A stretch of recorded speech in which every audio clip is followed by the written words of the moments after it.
How's it going, everybody? Mike here. We got to move pigs over to a new paddock today. They've got the one they're in now completely eaten down. So we're going to move them one spot over. I'm going to do the best I can to try to film this and show you guys what this takes to move them. Our pigs are all hot wire trained. We've got an automatic water, which I'll show you as well. We'll get the hot wire moved over, get the shelters moved over to the new paddock, clean out the water, show you kind of how that all works. And usually if this goes smoothly, we are somewhere between like 20, 30 minutes tops. I've done this as quick as 15 minutes before. It doesn't always work that well. Every once in a while you get a stubborn pig that doesn't want to move. But this is a pretty easy deal once you get them trained to the hot wire. We rarely have any problems. I feel like I've got this down pretty good. There's always room for improvement. So if you guys see something you would do differently, I'm always open for suggestions. But let me set some cameras up and I'll take you guys along with me and show you how this works.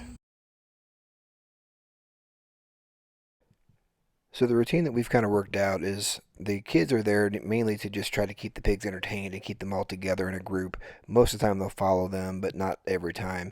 I'm usually in charge of moving shelters and getting all the polywire tore down in the one paddock and moved over to the other. Meanwhile, Aaron is usually over washing out the water tank and trying to get it ready to go for when we fill it back up again at the new paddock.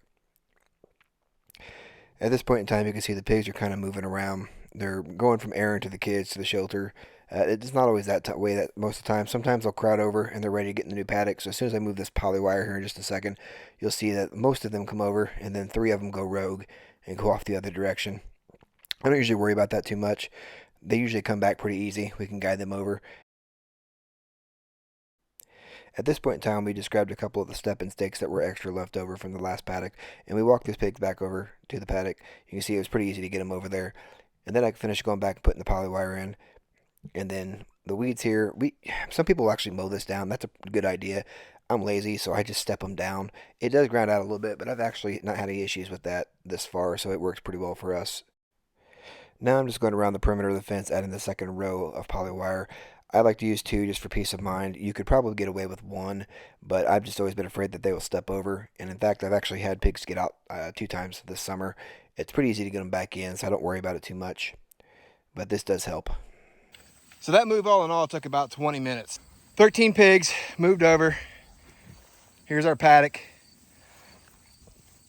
And we use 3-in-1 geared reels is what we use with the Obrien stepping stakes. These have lasted me 3 years moving cows and now working with pigs. They stay out in the sun all the time.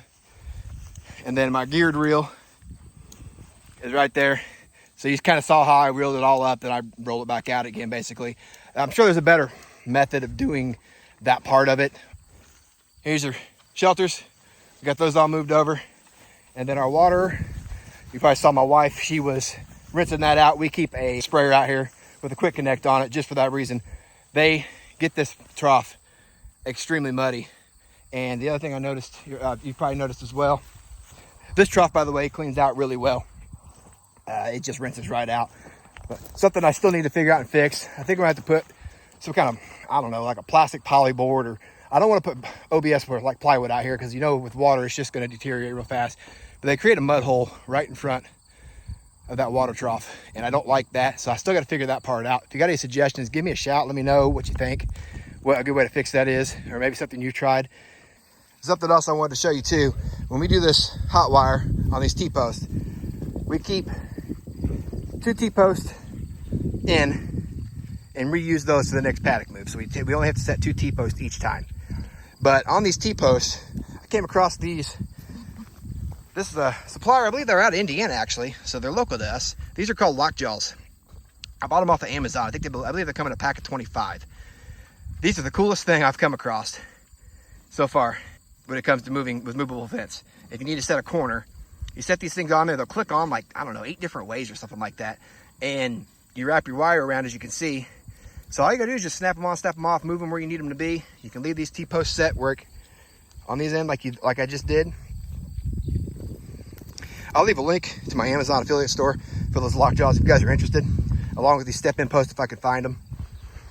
And then the water valve for the water tank as well. I did a video on that as well. You can go back and check that out if you're interested in doing a water tank like this. This thing's worked out great. Other than, like I said, they make that mud pit in front of it, but this thing's been awesome.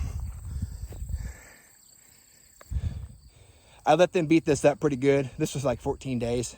the weeds we had out here were really intrusive. So I was hoping that they would really tear this up. I'll go back through here and reseed all this with the mixture that I've got. And then this is, let's see here, 1, 2, this is 4 weeks ago right here. This is 4 weeks after I reseeded. And then back in the back, you can see where that's all recovered already. This section here was about 2 weeks ago, the last move we did. And we don't have a lot of growth yet, but it's been reseeded. This will pop up. We've got rain coming in tomorrow, so that'll pop up real good. So far, this paddock was this is the paddock that I use for my sacrifice lot for my cows over the winter. So all my hay bales go here, and they just tear the crap out of this in the winter. So I'm trying to get this back to good forage for them, and hopefully that'll help me out during the winter. And then come spring, this should be pretty healthy, or at least we're hoping. We're still experimenting, guys. We're trying this whole regenerative thing. We're learning, we're making mistakes. We're listening to you guys as you comment. So we'll get this over time. We'll figure it out. But just want to show you what a pig move looks like for us anyways. Let us know what suggestions you got. We're always wanting to learn from you guys too. And hopefully you learn something from us as well. Appreciate it. You guys have a good one.